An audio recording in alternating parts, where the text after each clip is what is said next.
Hi everyone, this is Gladys. This is Janice. For this episode, we will be discussing the possibilities underlying and relationship between childcare and children's social-emotional development by giving a deep dive into the literature with research findings around it. We thought it would be helpful to identify some common myths about the effects of childcare and report some of the research flaws shown currently. Please enjoy. I talk to parents about quality childcare, no matter coming from which country. The common questions raised seems to be, what are we talking about? What does quality childcare look like?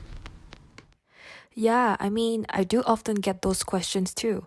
However, I definitely see struggles from working parents whether bringing in their child for daycare is an appropriate option for their child's development.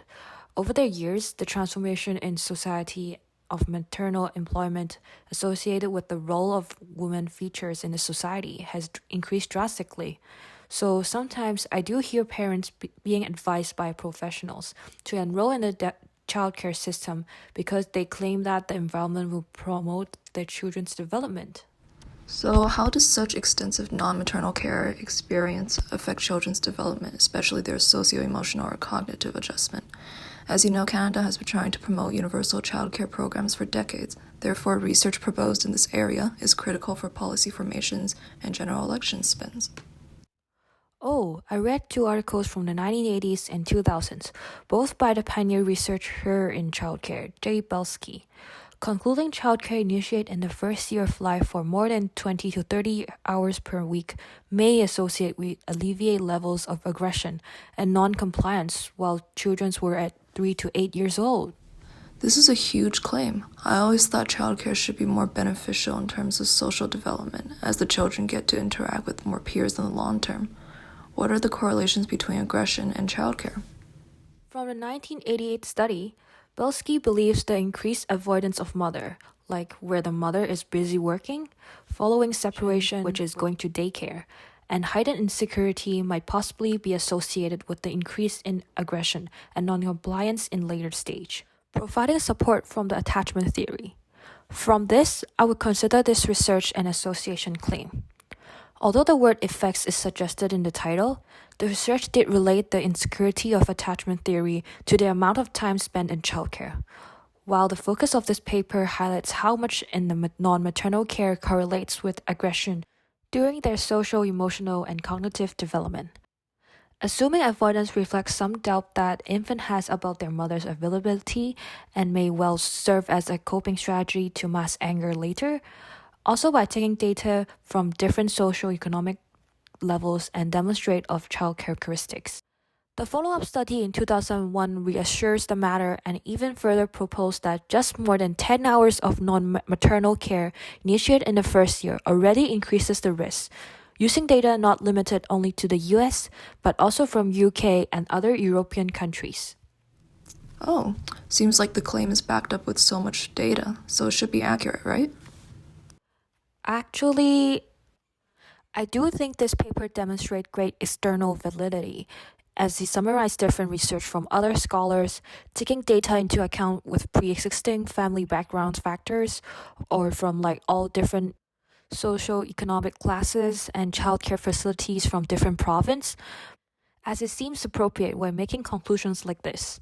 However, I believe there might be too many co-finding variables that could also lead to the increase in aggression behavior later in childhood, such as the quality of daycare, the attachment style of the child, daycare facility programs itself, etc., making it very difficult to demonstrate and conclude which variable contributes more to the behavior. So therefore, I think it exploits some of the internal validity. I guess this is one of the problems with older literature. There should be quite a change in current literature as the area matures. I came across a recent article showing evidence of fairly consistent interaction between household disorganization and children's hours in non-parental childcare. Would you like to know more about it too? Oh, really? Sure. But first, how do you identify it as an association or causation claim? Well, several times the article uses the term links predictive and associated between chaos and cognition. Then the article also mentions the non-experimental nature of their design, a significant indicator that establishment of causality is very questionable. Also, while covariance is established, temporal precedence and internal validity remains unclear throughout. Was there only one claim made, or was there more the study wanted to prove? Actually, there were two claims being made. The first one is household chaos are predictive of less optimal social and cognitive development, while the other claim was the relationship between childcare and household chaos, which was initially presented as a causal claim.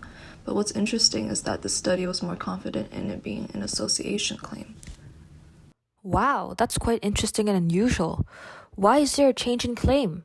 Because I think I rarely see researchers shift their focus in a single paper. Well, at first glance, children's early experiences in childcare may mitigate against household chaos and non-optimal cognitive and socio-emotional development, which is also the aim of the entire study. It presented a relationship where one variable is responsible for changing the other. However, the article as a whole actually describes the link as more of an association claim. The temporal precedence and internal validity was never made clear as evident when the study remained consistently unconfident about the magnitude and directionality of the association. Interesting literature.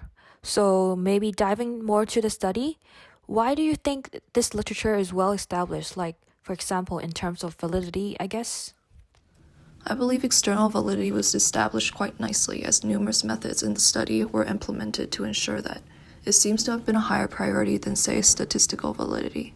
For one, participants were selected from eastern North Carolina and central Pennsylvania, two of the four major geographical areas of the U.S. with high poverty, which is appropriate since low-income families are substantially more synonymous with household chaos.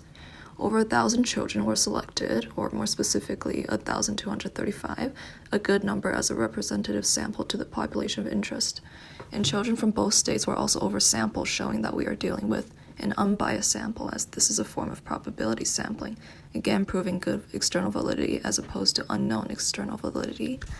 As for assessing reliability, both self-report in the form of interviewing children's primary caregivers and observational methods were used.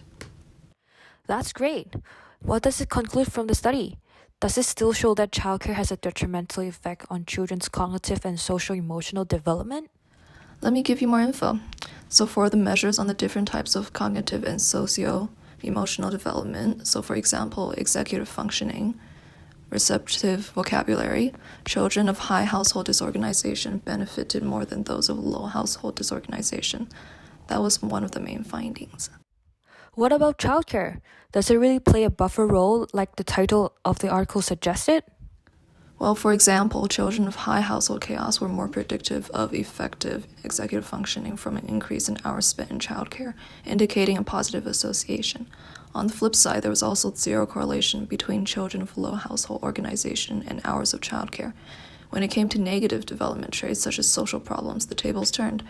Children of high household chaos now showed a negative association, or in other words, a decrease in social problems when subjected to childcare, whereas a positive association was actually present for the other children. Wow, this is terrific. I really think as time passed, we could really see an improve in the field. So much wonderful information out there. Of course, my pleasure. I bet our audience gain a lot more insight on childcare research and hope you guys find it useful. See you next time. Goodbye.